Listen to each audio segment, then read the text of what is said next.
I'm here with DisasterAid, and I'm here at their booth to talk about what is DisasterAid and how you might be able to help them. First of all, let's talk about how is DisasterAid structured and what do they do around the world. I'm here with Tito and Brian. So please, Tito, can you tell us a little bit about the structural system? How is DisasterAid structured around the world? Absolutely, Mark. So we're DisasterAid International when we come together on a disaster site. So we have USA, UK and Ireland, Canada, Europe, and Australia. For example, in Mozambique, we had our partners in Australia come and assist the people down there, and then Canada reached out to Australia to see what are the needs. Australia would be the ones coordinating that sort of disaster, and Canada would be supplying them whether they need tents, shelter, whatever needs our water. That's how we're structured. But at home as well, in our own home countries, we do things our own way. So for example, in USA, domestically, we have our trailers in Texas, Louisiana, Florida, and all up at the East Coast. And in Australia, they focus on how they do their projects in their own home. So that's how we're structured. We work together when we come internationally, but also in our own backyard, in our home. One of your logos says SmartAid. What does SmartAid mean?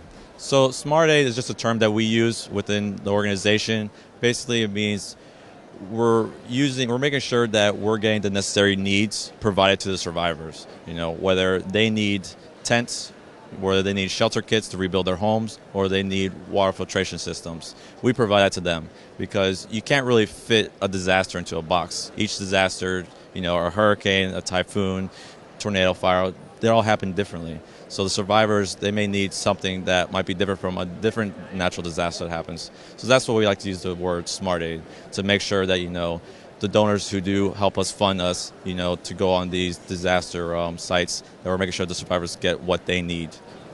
From that over to some disaster response equipment that we can see here. Brian, can you explain to us how does it work and what does it cost?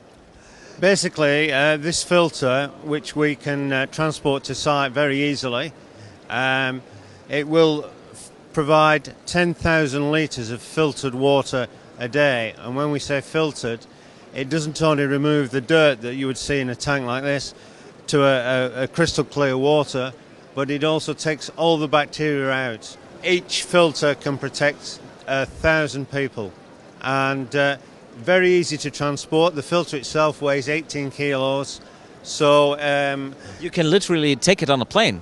Yes, you can take it as checked luggage. When we travel out, we only travel out with carry-on ourselves and bring the filters out.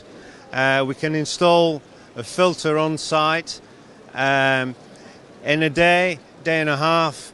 The filter doesn't use any electricity. It doesn't use any chemicals in the treatment of the water.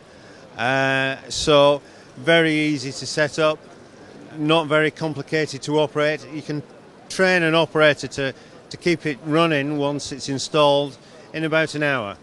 Once installed, it will help that community for up to 10 years, which is the life of the filter membrane inside. What about the maintenance costs? All the unit needs is a cleaning with chlorine once a week, and the annual cost of that cleaning would be in the region of 30 euros. Other than that, as I say, no electricity. It's just 10 minutes of an operator's time a day, and that's all there is to it, basically. Actually, a lot of people want to know, how can they help all the people in disastrous situations around the world? So a great way would be is to go to DisasterAidInternational.com, our website, and that's where you can find all the partners. You can find USA, Canada, UK and Ireland, Australia, and Europe, their website there.